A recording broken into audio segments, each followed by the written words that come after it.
জনগণের ম্যান্ডেট নিয়ে ক্ষমতায় যেতে চায় বিএনপি, কথা বলেছেন দলটির ভারপ্রাপ্ত চেয়ারম্যান তারেক রহমান। এজন্য নেতাকর্মীদের মাঠ পর্যায়ে কাজ করার নির্দেশ দিয়েছেন তিনি।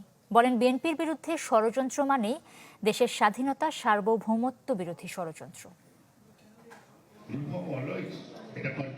বছর দুয়েক আগে রাষ্ট্র কাঠামো সংস্কারের ৩১ দফা ঘোষণা করে বিএনপি। এসব প্রস্তাবনা জনগণের সামনে তুলে ধরতে দেশব্যাপী কর্মশালা করছে দলটি। এরই অংশ হিসেবে ঢাকা, নারায়ণগঞ্জ, গাজীপুর জেলার এই কর্মশালা, যেখানে ৩ জেলার বিএনপি ও অঙ্গ সংগঠনের নেতাকর্মীরা অংশ নেন। ভার্চুয়ালি যোগ দিয়ে বিএনপির ভারপ্রাপ্ত চেয়ারম্যান তারেক রহমান বলেন, ক্ষমতায় যেতে হলে জনগণের আস্থা অর্জনের বিকল্প নেই।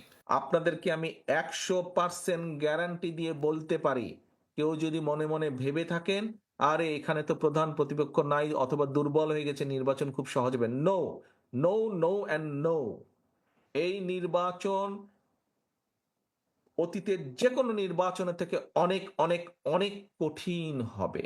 নিজেদেরকে সেভাবে প্রস্তুত করুন যে আগামীর যে কঠিন নির্বাচন, সেটি জনগণের সমর্থন নেই, সেই নির্বাচনের পুল ছাড়া যাতে আমরা পার হতে পারি। বিএনপি সহ দেশ বিরোধী নানা ষড়যন্ত্র চলছে মন্তব্য করে তা মোকাবিলায় সবাইকে ঐক্যবদ্ধ থাকার আহ্বান জানান তারেক রহমান।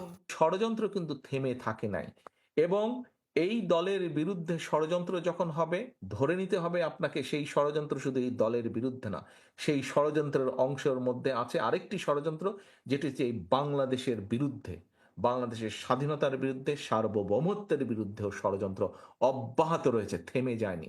স্বৈরাচার পালিয়ে গেছে, স্বৈরাচারের মাথা পালিয়ে গিয়েছে, কিছু কিছু ছোট ছোট মাথাও পালিয়ে গিয়েছে, কিন্তু লেজ শরীরের অনেকাংশ অবশিষ্ট রয়ে গিয়েছে।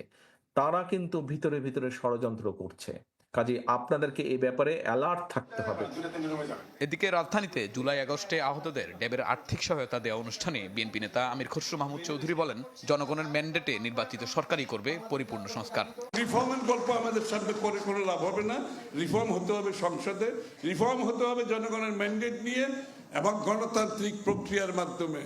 আগামী দিনে রিফর্মের যদি কোনো পরিবর্তন হতে হয়, সেটা ডেমোক্রেটিক প্রসেসের মাধ্যমে, কারেকশনের মাধ্যমে, ফিল্টারেশনের মাধ্যমে চলমানভাবে রিফর্ম চলতে থাকবে। দল ঘোষিত ৩১ দফা বাস্তবায়নে বিএনপি বদ্ধপরিকর বলেও জানান এই নেতা।